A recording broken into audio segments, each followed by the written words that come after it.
सैनिक भीक मागतोय, न्यायाची भीक। हिंदुस्तान नामर्द नेताओं का देश है असे पोस्टर घेऊन आर्मीचे जवान का फिरताय?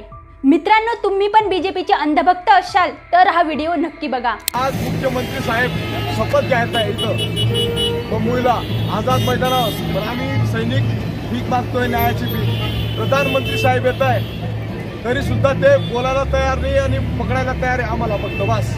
कारण की आम्ही जेव्हा आझाद मैदानावर जाण्याचा प्रयत्न करतो हे 5-6 किलोमीटर पर्यंत जसं एक कोणी आतंकवादी कसे आहे तसे येणारे वा म्हणून आम्हाला डिटेन करताय आणि आमचे पोलीस बिचारे मजबुरीने बिचारा आम्हाला पकडताय वारंवार।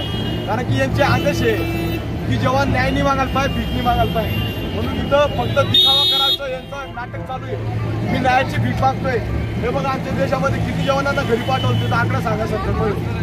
मोदी साहेबांना विचारायला जातो ते बोलायला तयार नाही, म्हणून लिहिलंय हिंदुस्तान नामर्द नेताओं का देश है, कितना मीडिया की तलाश मर्द नेता की तलाश में निकला हो। मुख्यमंत्री साहेबांना मी सांगू शकतो हे नाटक बंद करा, जवानांना न्याय द्या, जवानांचं शोषण थांबवा। आम्ही नोकरी का करू शकत नाही? देशामध्ये किती जवानांना पोटावर लाथ मारली आकडा सांगा, त्याचा आकडा सांगायला तयार नाही।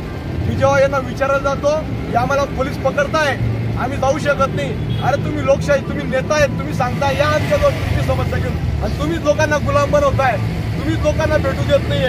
अरे घाबरताय तुम्ही, आमच्या लोकांना गुलाम बनवलेलं तुम्ही आझाद भारतामध्ये, म्हणून न्यायाची भीक मागतोय मी। जय हिंद, वंदे मातरम, जय श्रीराम। यांनी आर्मीवाल्यांना सोडलं नाही तर ते आम जनतेला काय सोडणार?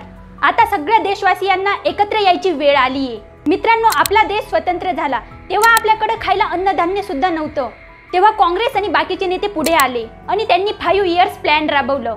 यामार्फत ते देशाची प्रगती करू लागले। एक वेळ अशी आली की एक दिवसाचं खाण्यासाठी सुद्धा आपल्याकडे काहीच नव्हतं, कारण चीनने आपल्यावरती आक्रमण केला, नंतर लगेच पाकिस्तानने आक्रमण केला, लगेच 65-66चा दुष्काळ पडला। यामुळे आपली परिस्थिती अत्यंत दयनीय झाली होती। तेव्हा MS स्वामीनाथन हे पुढे आले आणि त्यांनी कृषीसाठी प्लॅनिंग केलं आणि आपल्याला अन्नधान्य प्रोव्हाइड केलं। तेव्हा आपण स्वावलंबी बनलो। काँग्रेसने नंतर लोकांना रोजगार दिले, धरणं बांधले, नंतर 1991चं धोरण राबवलं, कारण आपल्या देशाकडे फॉरेन करन्सी यावी आणि आपला व्यापार वाढावा। आपला देश डेव्हलप होण्याच्या दिशेने पाऊल टाकतच होता, तेवढ्यात आलं नरेंद्र मोदी यांचं शासन आणि यांनी धर्माच्या नावाने लोकांमध्ये नुसते भांडणी लावल्या, म्हणून आपला देश 50 वर्ष जास्त मागे निघून गेला। आपण जर वर्ल्डची इंडेक्स पाहिली की कोणत्या देशाने IMF कडून आणि बाकीच्या देशांकडून सगळ्यात जास्त कर्ज घेतलंय तर तिथं भारताचा 1 नंबर लागतो। म्हणजे आपण एवढे कर्जबाजारी आहोत। या इंडेक्समध्ये पाकिस्तान सुद्धा आपल्यापेक्षा खूप मागे आहे। यात प्रशासन तर जबाबदार आहेच, पण भोळे भाबडे लोक सुद्धा याला जबाबदार आहेत, कारण ते धर्माच्या नावाने रगडले जात आहे आणि त्यांनी ह्युमॅनिटीला सगळ्यात खालचं स्थान दिलंय।